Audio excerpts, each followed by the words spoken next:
नमस्कार दोस्तों, हमारी आज की कहानी है व्यस्त जिंदगी। सुलोचना देवी कांपती आवाज में अपने बेटे कार्तिक से बोली, बेटा कार्तिक, मेरी तबीयत ज्यादा खराब है। मेरी डायबिटीज अधिक बढ़ गई है। मैं बिस्तर से उठने की हालत में भी नहीं हूँ। बेटा, तू ऐसा कर, तेरा जो दोस्त वैभव है वह डॉक्टर है, तो उसे बोलकर फोन कर दे। मुझे सहारा मिल जाएगा। माँ, तुम भी अजीब बात करती हो। कितनी बार कहा था कि गांव की सारी जमीन जायदाद बेचकर हमारे साथ शहर में रहने आ जाओ, लेकिन नहीं, आपको तो अपनी मनमानी करनी है। कार्तिक झिड़कते हुए बोला, बेटा कार्तिक, तू तो जानता ही है कि सारी जिंदगी मैं अपनों के बीच यही गुजारी है। यहाँ तेरे बचपन और तेरे बाबूजी की यादें बसी हैं, और यहाँ गांव में मेरे हम उम्र लोग भी हैं, इसलिए मेरा यही मन लगता है। वहाँ शहर में मुझे एक एक पल पहाड़ जैसा लगता है। अच्छा माँ, ठीक है, अभी मैं मीटिंग में हूँ। जैसे ही टाइम मिलता है मैं वैभव को फोन कर दूंगा।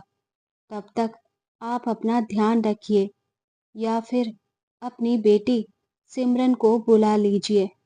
घर से थोड़ी दूरी पर ही तो है। एक दो दिन के लिए आ जाएगी, आपका ख्याल भी रख लेगी।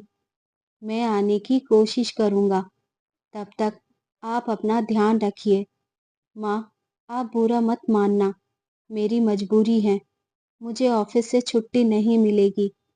कार्तिक ने अपनी समस्या बताते हुए कहा। जितनी देर कार्तिक ने सुलोचना देवी से फोन पर बात करने में लगा दी, उतनी देर में तो वह अपने डॉक्टर दोस्त को फोन कर देता। कार्तिक से सलाह लेने के लिए तो सुलोचना देवी ने उसे फोन नहीं किया था। वह तो बस इतना चाहती थी कि कार्तिक अपने दोस्त वैभव को फोन कर दे। वह शायद उसे यह डर था कि कहीं माँ उसे अपनी सेवा के लिए गांव ना बुला ले, जो कि वह बिल्कुल नहीं आना चाहता था। सुलोचना देवी ने अपनी जिंदगी में काफी उतार चढ़ाव देखे थे, लेकिन जीवन में उन्हें एक सीख अच्छी तरह से मिल गई थी कि अगर अपना शरीर साथ ना दे तो कोई सगा नहीं होता, चाहे वह अपना ही खून क्यों ना हो। जान है तो जहान है, वरना कुछ नहीं। ना चाहते हुए भी सुलोचना देवी ने अपनी बेटी सिमरन के पास ससुराल में फोन लगाया। माँ, आपका तो आए दिन का यही लगा रहता है। मुझे आपकी बेटी होने पर बहुत गुस्सा आ रहा है। मैं क्या करूं? मेरे ससुराल में सबकी तबीयत इतनी खराब चल रही है। आप ही सोचिए, मैं यहाँ का छोड़कर कैसे आ जाऊं? एक पल भी मुझे आराम नहीं मिल रहा। माँ, एक उपाय बता सकती हूँ आपको। आप यहाँ मेरे पास मेरे ससुराल में आ जाए। मैं अपने ससुराल वालों के साथ आपकी देखभाल भी कर लूंगी। लेकिन बेटी, मैं तेरे ससुराल में कैसे आ सकती हूँ? और वैसे भी समधन जी को मेरा वहां आना पसंद नहीं है। तू तो जानती ही है, और ऐसी बेटी के ससुराल में रहना अच्छा नहीं लगता। सुलोचना देवी ने दुखी मन से कहा। माँ, आप भाई से बात क्यों नहीं करती? वह आपको संभाल लेंगे। दोनों बच्चों से मन्नतें करने के बाद सुलोचना देवी की रही सही हिम्मत भी जवाब दे गई। बीमारी की वजह से उन पर बेहोशी छाने लगी थी। उम्र के इस पड़ाव में उन्हें अपने बच्चों की जरूरत थी, लेकिन शायद अब बच्चों को उनकी जरूरत नहीं रही। इसलिए उनकी बीमारी को भी गंभीरता से नहीं लिया जा रहा था। मन ही मन सुलोचना देवी सोच रही थी कि यह वही बच्चे हैं जिनके भरण पोषण के लिए मैंने कभी अपना सुख नहीं दिया। 32 साल की थी जब जीवन साथी ने साथ छोड़ दिया। एक अकेली स्त्री की क्या पहचान होती है, वह सब जानते हैं। सारे जमाने से लड़कर अकेले अपने बच्चों को पाला पोसा, पढ़ाया लिखाया। पढ़ लिख कर बेटा कार्तिक मैनेजर बन गया और बेटी सिमरन की अच्छे घर में शादी कर दी। अब वह अपनी जिम्मेदारियों से मुक्त हो चुकी थी। तभी उनकी पड़ोसन नीलम वहां पहुंची। माँ जी, क्या हुआ? नीलम की आवाज से उनकी तंद्रा टूटी। नीलम का पति मर चुका था। वह एक मजबूर स्त्री थी। अपने बच्चों को अपने दम पर दूसरों के घर काम करके पाल पोस रही थी। नीलम बोली, अरे माँ जी, आपकी तो तबीयत ज्यादा खराब लग रही है। नीलम ने जल्दी से एम्बुलेंस को फोन किया और सुलोचना देवी की जरूरत का सारा सामान रखा और अस्पताल पहुंची। सुलोचना देवी की हालत इतनी खराब थी कि वह कांप रही थी। उन्होंने डॉक्टर वैभव के बारे में बता दिया था, इसलिए उन्हें अस्पताल में जल्दी भर्ती कर लिया गया था। डॉक्टर वैभव की वजह से उन्हें सही चिकित्सा परामर्श मिल गया था। डॉक्टर वैभव को पता था कि सुलोचना देवी अकेली रहती हैं, इसलिए डॉक्टर वैभव ने उन्हें अस्पताल में रुकने की सख्त हिदायत दी थी कि वह यहीं पर रुके। उन्होंने अपनी पड़ोसन नीलम को घर जाने के लिए कहा कि वह उनके घर का ध्यान रखे। यहाँ डॉक्टर मेरा ध्यान रखने के लिए हैं, तुम चिंता मत करो बेटी। सुबह शाम नीलम सुलोचना देवी के लिए खाना, फल ले आती थी। नीलम ने सुलोचना देवी का पूरा घर संभाल लिया था। आसपास के लोग भी सुलोचना देवी से मिलने आते रहते। धीरे धीरे सुलोचना देवी की तबीयत में सुधार आने लगा। सुलोचना देवी को सबसे ज्यादा दुख इस बात का था कि दोनों बच्चों में से एक ने भी उनका हालचाल ना पूछा। वह इतने दर्द से गुजरी। आज खून के रिश्ते पराये हो गए थे और जो पराये थे वह अपने हो गए थे। दुख की घड़ी में उनके साथ खड़े थे। सुलोचना देवी ने मन ही मन एक फैसला लिया। आज पूरे 3 दिन बाद उनके बेटे कार्तिक का फोन आया। वह लापरवाही से बोला, माँ, आई एम सॉरी, मैं इतना बिजी था कि सांस लेने की भी फुर्सत नहीं थी। अब आपकी तबीयत कैसी है? हाँ बेटा, तूने सही कहा। जिसने तुझे सांस दी उसकी सांसों की रक्षा करने के लिए तेरे पास समय नहीं है। मैं ठीक हूँ बेटा, तुम अपना और अपने बच्चों का ध्यान रखना। भगवान तुम्हें खुश रखे।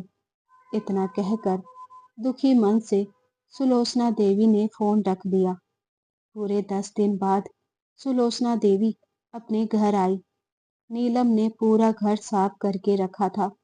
यह देख सुलोचना देवी की आंखें भर आई। उन्होंने अपने आंसू पोंछे। वह आज खुश थी क्योंकि आज उन्हें इंसानियत पता चली थी जो नीलम ने उन्हें दिखाई थी, जो पराये होते हुए भी अपनों से बढ़कर थी। उन्होंने अपनी जमीन जायदाद नीलम के नाम कर दी थी। जब इसकी खबर उनके बेटे कार्तिक को और बेटी सिमरन को पता चली तो वह जल्द से जल्द अपने गांव अपनी माँ के पास पहुंचे। इस सब की कल्पना उन्होंने सपने में भी नहीं की थी कि उनकी माँ उनके साथ ऐसा भी कर सकती हैं। कार्तिक अपनी माँ के पास पहुंचकर गुस्से में बोला, माँ, आपने इतना बड़ा कदम मुझसे पूछे बिना कैसे उठा लिया? बेटी सिमरन कहाँ पीछे हटने वाली थी। वह भी बोली, हाँ माँ, भैया सही कह रहे हैं। क्या हम मर गए थे जो आपने सारी जमीन जायदाद इस विधवा के नाम कर दी? यह सुन सुलोचना देवी का पारा चढ़ गया। उन्होंने एक चांटा अपनी बेटी सिमरन के गाल पर जड़ दिया और बोली, जब तुम दोनों के पिता इस भरी दुनिया से मुझे छोड़कर चले गए थे तब मेरी उम्र इतनी ही थी कि मैं दूसरा विवाह कर अपना घर बसा सकती थी, अपनी जिंदगी में आगे बढ़ सकती थी। लेकिन मैंने तुम दोनों की खातिर अपना सब कुछ न्योछावर कर दिया। कभी अपना सुख नहीं देखा। तुम्हें कितनी मुश्किलों से पढ़ाया लिखाया, तुमने इतना बड़ा कर दिया, लेकिन तुम लोगों की आंखों पर अपने सुख की इतनी गहरी धुंध छा गई कि तुम अपनी माँ का दुख ना देख पाए। अपनी माँ का फर्ज भी भूल गए। तुमने सिर्फ अपने बारे में सोचा। मेरी तबीयत इतनी खराब थी कि मैं जिंदगी और मौत से लड़ रही थी, लेकिन तुम दोनों में से एक ने भी मेरी सुध आकर ना ली। क्या इसी दिन के लिए मैंने इतने त्याग दिए, इतना कुछ बर्दाश्त किया? और हाँ बेटी सिमरन, जो तू इतना भड़क रही है, जायदाद के नाम से बड़ी जल्दी आ गई। पूरे 10 दिन मैं अस्पताल में भर्ती रही, तब तूने फोन पर भी अपनी माँ का हाल न पूछा। तूने कभी नहीं सोचा कि तुम दोनों के इस व्यवहार से मेरे दिल पर क्या गुजर रही होगी। अब शायद तुम्हारे लिए मेरे लिए होना या ना होना बराबर है, यह मुझे अच्छी तरह पता चल गया है। ऐसे दुख की घड़ी में नीलम ने मुझे सहारा दिया, मेरी सेवा की, मुझे विश्वास दिलाया ठीक होने का। उसने दिन रात एक कर दिए मेरे लिए, इसलिए वह मेरी उत्तराधिकारी है। जो सेवा करता है मेवा भी उसे ही मिलता है ना। मेरे बाद में तुमने नीलम को परेशान ना करो, उसके लिए मैंने वकील से कागजात बनवा लिए हैं। और अब मैं तुम्हें अपनी जिंदगी से, अपने घर से, अपने जीवन जायदाद से बेदखल करती हूँ। तुम दोनों अपनी अपनी जिंदगी में व्यस्त रहो या कुछ भी करो, मुझे फर्क नहीं पड़ता। चले जाओ यहाँ से, अब मुझे तुम्हारी जरूरत नहीं। कार्तिक और सिमरन को आत्मग्लानि महसूस हुई। उनके सर शर्म से झुक गए। उन्होंने सुलोचना देवी से माफी मांगी, परंतु सुलोचना देवी ने उन्हें माफ नहीं किया। बेटा बेटी के इस तरह के व्यवहार से उनका दिल पत्थर बन चुका था। कार्तिक और सिमरन वापस अपने घर लौट गए। उन्हें इस बात के लिए पछतावा था, उनकी एक गलती से इतना सब कुछ हो गया था। दोस्तों, बच्चे अपने हक की मांग करते हैं, परंतु फर्ज नहीं निभाते हैं, अपने ही माँ बाप की देखभाल नहीं करते। जिन्होंने आपको सांस दी है, उसकी सांसों की रक्षा नहीं करते। माता पिता सारी उम्र अपने बच्चों के लिए करते हैं, और वही बच्चे बड़े होकर 2 पल उनके लिए निकाल नहीं पाते। दोस्तों, जो सुलोचना देवी ने अपने बेटे बेटी के साथ किया था, वह फैसला सही था कि गलत? कमेंट करके अपनी राय ज़रूर बताएं। कहानी अच्छी लगे तो वीडियो को लाइक शेयर करें, और ऐसी कहानियाँ सुनने के लिए चैनल को सब्सक्राइब करें। मिलते हैं जल्द ही एक नई कहानी के साथ। धन्यवाद।